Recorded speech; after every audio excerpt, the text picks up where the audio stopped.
Udah banyak korban pinjol, tapi si pinjol ini masih diminati banyak orang. Masih banyak orang yang terjebak di sini setiap harinya. Kenapa sih bang? Begini penjelasannya.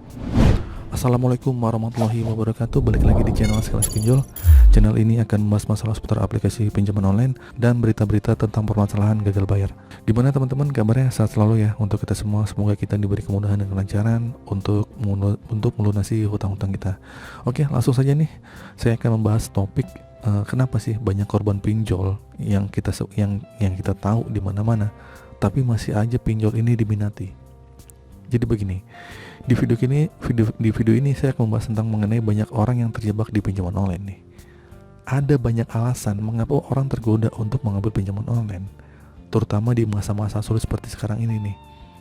Namun, kita perlu memahami risiko dan dampak dari meminjam uang secara online sebelum membuat keputusan yang bisa berdampak jangka panjang. Pertama, mari kita bicara tentang mengenai kemudahan dan kecepatan dalam pengajuan pinjaman online. Nah, meminjam uang online bisa menjadi solusi cepat untuk mengatasi kebutuhan finansial yang mendesak, seperti membayar tagihan, membayar uang sekolah, butuh dana ini dan itu, dan banyak lagi alasannya.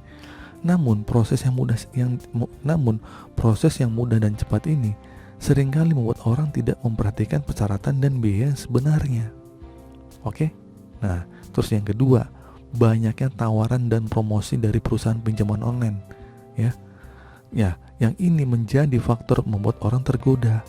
Beberapa perusahaan bahkan menawarkan bunga yang rendah atau tidak ada bunga sama sekali untuk menarik minat pelanggan, ya enggak? Jadi, sebaiknya kita itu selalu membaca dan memahami persyaratan dan ketentuan sebelum mengambil keputusan untuk meminjam uang dari perusahaan tersebut. Oke? Lanjut nih, yang ketiga. Kenapa banyak orang terjebak dalam pinjaman online? Karena kesulitan dalam memperoleh pinjaman dari bank atau lembaga keuangan resmi lainnya, ya enggak? Nah, perusahaan pinjaman online seringkali tidak memerlukan jaminan atau anggunan, ya enggak? Nah, sehingga orang yang memiliki kredit buruk atau tidak memiliki akses ke bank ini dapat mudah memperoleh pinjaman. Namun, ini seringkali diimbangi dengan bunga yang sangat tinggi dan biaya admin yang sangat mahal. Terus, yang keempat, beberapa orang juga terjebak dalam pinjaman online karena kesulitan dalam membayar pinjaman online sebelumnya, alias kalian tuh sudah gagal bayar lalu gali lubang tutup lubang.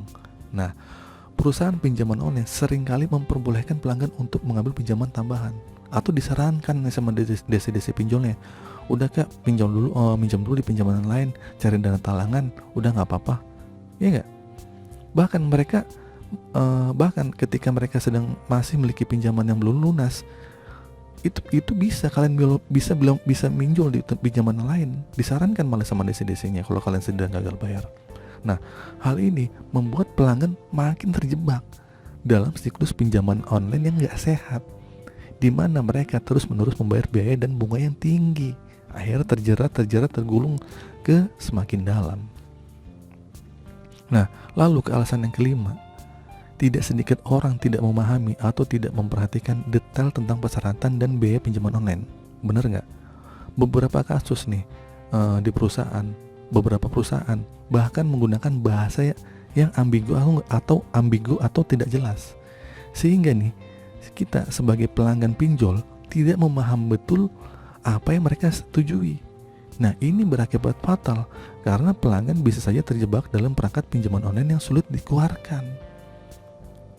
Oke, nah itu ya, ada beberapa alasan mengapa banyak orang terjebak dari pinjaman online. Tapi masih aja ada orang yang mau pinjaman online.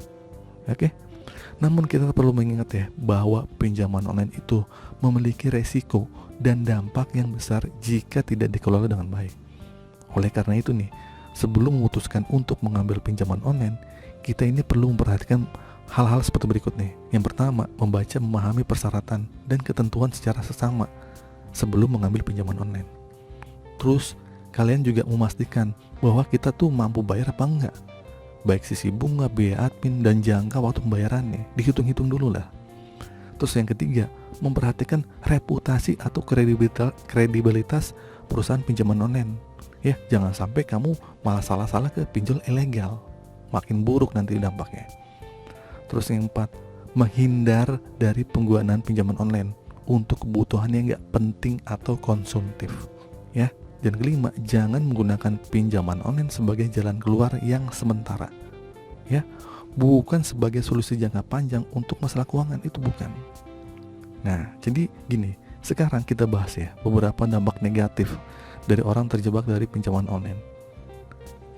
Yang pasti, bunganya tinggi, biaya adminnya tinggi. Ini yang membuat orang terjebak dalam siklus utang yang sulit untuk dikeluarkan.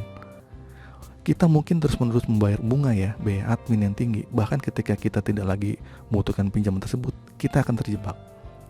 Lalu selanjutnya, pinjaman online itu yang tidak kita kelola atau tidak terkelola dengan baik, ini bisa jadi merusak kesehatan keuangan kita, ya.